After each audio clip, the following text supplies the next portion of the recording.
Ja, maar luister, voordat die gasten allemaal hun optochtnummer komen halen, dat is ook iets speciaals in Sittard. Dat wordt gedaan in een bepaald café hier op de Meer aan de overkant. En dat is niet zomaar, ik kom je nummer halen. Nee, dat is een, je hebt allemaal een act, hè.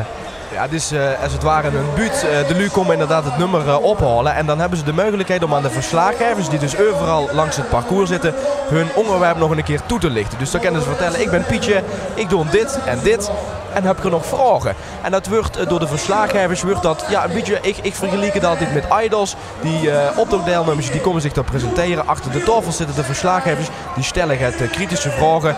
Die vertellen het Shelle Kal. En dat is ja een feest om bij te mogen zien. Want het is gewoon, ja, de carnaval in zijn puurste vorm. Shelle Kal, humor, alles is door. Dus dat is nog eens een extra vastelavondsavond hier in Sittard. Kijk, ganz simpel. Niet te veel poespas. Dat... Net er ook een... De loopt achter nummer 30. Die moet hier nog langskomen. Daar hebben we net een beeld gezien. Nummer 30. En wat deed hij? Dat was Marcel Linze.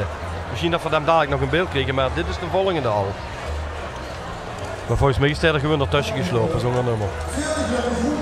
Dus er is nooit in die café geweest afgelopen vrijdag. Want toch op 31.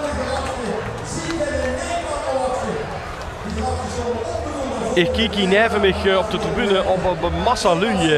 En ja, die hebben allemaal sinds een pitje met de ogen, want de zon hebben ze erg in het gezicht. Maar volgens mij vinden ze het fantastisch. Lekker warm.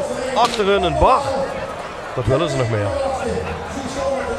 Deze twee jongens hebben het over het water in de grachten. Hier in de binnenstad van Sittard ligt een gracht. Sinds jaar en dag zit er geen water in, maar ze hebben er wel discussie over. Van, dat water moet van misschien om de stad gaat op te fleuren weer eens terug doen in die grachten. En deze twee jongens hebben gezegd, nou dat zien we wel zitten, want dan kunnen we ons door heerlijk in uitleven in die grachten.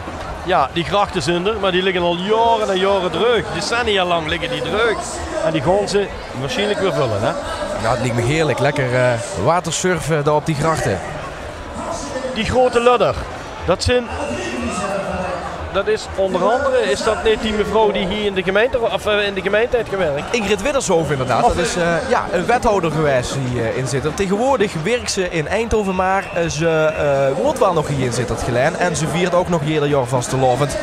En ze heeft het ook weer over die luiker in de optocht met een grote ladder van 11 meter lang. Nou, wie toepasselijk. Een van de harmonie uit de binnenstad van Sittard is ook de Philharmonie uit Sittard. Ze maken zich op voor een jubileum volgend jaar. Maar laten we eens even gaan luisteren naar de muziek die ze hier ten geure brengen. Ondertussen kunt ze even drinken, Tom. Want we hebben net te drinken gekregen. Dat hoort dat erbij. We moeten even onze stem smeren.